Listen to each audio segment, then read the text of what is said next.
The gender lens is a critical tool for gaining a deeper understanding of a piece of literature. As said in a Rutgers article, it is useful to consider ways in which content and approaches are gendered, informed by, shaped by, or biased towards men's or women's perspectives and experiences by using a gender lens.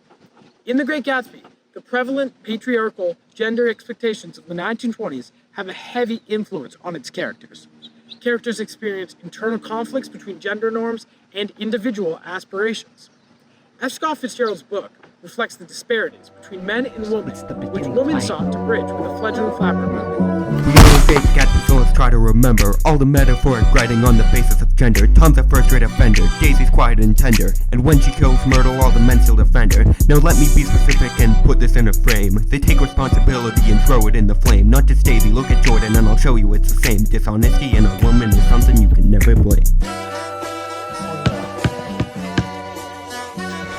All the men in this book seem to share this philosophy, even if they don't state it like how Nick said it honestly. Not a product of modesty, more a masculine policy, showing people in this time and their views on equality. Go to 1920, double standards are plenty. Myrtle's looking for some money and she follows a penny. Tom's gigantic and hot, Daisy's timid and soft. She's got Tom and Gatsby fighting and she's literally bought. Now let's focus on Tom, he's the jock of the bunch, showing disregard for women with a slap and with a punch. Stepping on Jeeps with a crunch, taking all of Gatsby's lunch. No one else's masculinity is even half as much, cause he's toxic and he's confident. Cheating with no consequence, sexist and he's obstinate, talking like it's common sense. Taking Myrtle for a walk, all the other women gawk. But when Daisy cheats, now he wants to talk. He's not the only cheat we meet, we see other men explaining it beat to beat, their wives suffering. Partying at Gatsby's house and dressed modest, whisper in her husband's ear, says you promise. Been talking to a girl all night, yeah that's right, flirting with no guilt or fright despite the fact that he's got a wife. Men only see them as an object or a tool, they only have the choice to be born a fool, or poor as a fuel, sitting as a shining jewel. Daisy using her position to make the rules, cause her voice is made of money, isn't the connection funny? Gatsby chases wealth by chasing wealth but couldn't get his honey, cause his money isn't old. Daisy's leaving when she's told, cause she represents the past and Gatsby couldn't get a hold. Let's take a bit of time, look at Jordan, cooking up empowerment and strength like Gordon.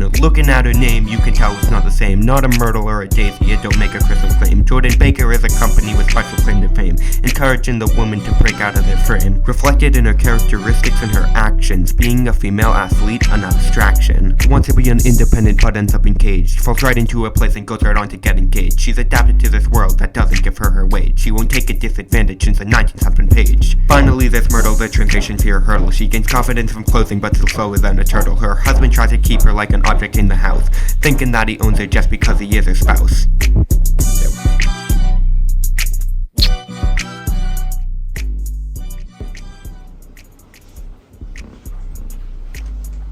So you're probably wondering what you just watched. Allow me to explain. This portion alludes to how Tom is not afraid to throw his weight around and use violence as a masculine man. Next, this line refers to how Daisy is rumored to speak in a low voice to make people lean in to hear her, reinforcing the idea that women are meant to be feminine and soft-spoken. Then, this lyric refers to how when Daisy runs over Myrtle, Gatsby tells Nick that obviously he'll take the blame. Also, Tom immediately assumes that Gatsby ran over Myrtle, even though he knows that both Gatsby and Daisy were in the car that hit Myrtle. Since Daisy is a woman, Gatsby feels obligated to take responsibility to protect her, and Tom feels that she couldn't possibly have been the one driving. Similarly, the "they take responsibility and throw it in the flame" portion of the rap refers to how the women do not have to take any responsibility for their actions. Gatsby immediately takes the blame for the incident after Daisy kills Myrtle with a car, which is one of the ways Fitzgerald highlights the rigid gender roles of men being expected to be leaders. Moreover, this next phrase, from page 64, references Jordan Baker and Nick's opinions of her constant dishonesty. When Nick says that you can't blame dishonesty on a woman, he is inferring that he believes dishonesty and slyness to be a necessary characteristic of all women that want to succeed independently, showing sexism which reflects the views of the 1920s.